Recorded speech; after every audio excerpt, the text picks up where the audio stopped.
নিৰ্দিষ্ট সময়ত গ্লাছটো যেতিয়া সম্পূৰ্ণ হ'ব বুলি মনত যেতিয়া আমাৰ খেলাব, তেতিয়াহ'লে আমি সেই বটলটো আঁতৰাই দিম আৰু পানী তেতিয়া তলত পৰি নাযায়।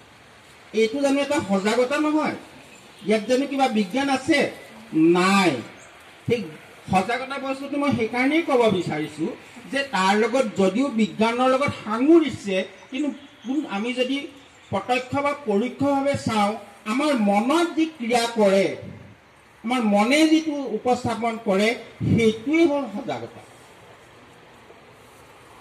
প্ৰথম যিটো মই উদাহৰণ দিছোঁ, নিশ্চয় আমাৰ সকলোৰে কথাটো বোধগম্য হৈছে।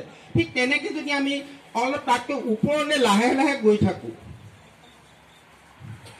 প্ৰথম কথাটো আহিব বিশ্বাস, অবিশ্বাস, অন্ধবিশ্বাস। আমি বিশ্বাস কেতিয়া কৰোঁ? কিবা এটা বস্তু আমি কেতিয়া বিশ্বাস কৰোঁ? আমি সকলোৱে এটা ধাৰণা কৰোঁ যে এক ঐশ্বৰিক শক্তি, দৈৱ শক্তি আছে, যাক আমি সকলোৱে যিকোনো মুহূৰ্ততে বিশ্বাস কৰোঁ। যেতিয়া মোৰ গাটো ভাল হৈ থাকে, যেতিয়া মই সুস্থ হ'বলৈ থাকোঁ, তেতিয়া মই কিন্তু সেই ঐশ্বৰিক শক্তিটোৰ কথা নাভাবোঁ। যেতিয়া মই অলপ দুৰ্বল হওঁ, কিবা এটা বিপদত পৰোঁ, তেতিয়া আমি প্ৰত্যেকেই চিন্তা কৰোঁ, সেই ঈশ্বৰ মোক ৰক্ষা কৰা। ঈশ্বৰে আপোনাক ৰক্ষা কৰিছে নে নাই কৰা, সেইটো এটা বেলেগ কথা। কিন্তু মোৰ মনত যিটো ক্ৰিয়া কৰিলে যে সেই ওপৰলাহে মোক ৰক্ষা কৰিব, সেইকাৰণে তেখেতক আমি প্ৰণাম জনাওঁ, তেখেতক আমি আহ্বান কৰোঁ। আমি কিন্তু দেখা নাই নিশ্চিত তোমাক ক'ত আছা প্ৰভু, আমিও কি সৰু ল'ৰা, হয়নে? তেওঁক কিন্তু আমি দেখা নাই। কবিও লিখি থৈ গৈছে, তেওঁক নিশ্চিত তোমাক ক'ত আছা প্ৰভু, আমিও সৰু ল'ৰা, ৰিণিকি দেখিলে তোমাক নামাতা দূৰৈৰ পৰা। যেনেকৈ আমাৰ চকু আৰু নাকৰ মাজত যিটো পাৰ্থক্য, আমি যদি চাওঁ, নিজৰ নাকটো দেখা পাওঁনে বাৰু? পাওঁ নাপাওঁ? নাপাওঁ। কিন্তু ৰিণিকি আমি দেখা পাওঁ। যদি আমি খুব চেষ্টা কৰি চাওঁ, প্ৰত্যেকেই নিজৰ নাকটো দেখা পাব। মোৰ নাকটোৰ কথা কোৱা নাই, যিবিলাক জোঙা নাক সেইবিলাকৰো একে অৱস্থা হয়, চবৰে একে অৱস্থা। তেতিয়াহ'লে সেই ঈশ্বৰকো তেনেকুৱা এটা ৰূপত প্ৰতিষ্ঠিত কৰিছে, তেনেকুৱা এটা ৰূপত অংকন কৰিছে। সেই ঈশ্বৰে যেতিয়া আমাক কিবা এটা কাম কৰিব বা দৈৱ শক্তিয়ে যেতিয়া আমাক সহায় কৰে, আৰু যেতিয়া আমি তাৰ পৰা যদি ফলৱতী হওঁ, তেতিয়াই তেখেতৰ ওপৰত আমাৰ বিশ্বাস জন্মে, নহয় জানো কথাটো?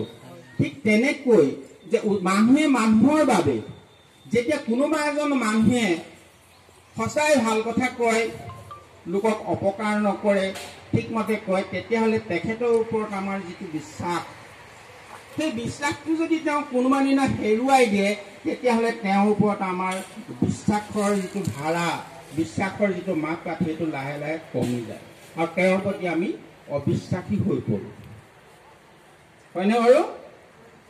আটাইতকৈ ডাঙৰ বস্তুটো হ'ল অন্ধবিশ্বাস। যে ঈশ্বৰক আমি মাতিছোঁ, ঈশ্বৰে আমাক কিছুমান কাম কৰা নাই, বেলেগ বেলেগ মানুহে কিছুমান উপায় উলিয়াই দিছে, যিবিলাকৰ দ্বাৰা আমি কিন্তু নজনা নুশুনাকৈ বিশ্বাস কৰোঁ। য'ত পোনপটীয়াকৈ আজিৰ তাৰিখত বিজ্ঞানৰ কোনো তাত ভীতি নাই।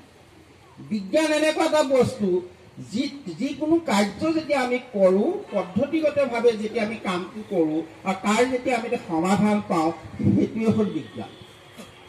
যেতিয়া আমি উত্তৰ উলিয়াব নোৱাৰোঁ, বিজ্ঞানে যেতিয়া উত্তৰ উলিয়াব নোৱাৰে, হয়নে, তেতিয়া বাইদেৱে ক'ব সেইটো হ'ল দৰ্শন।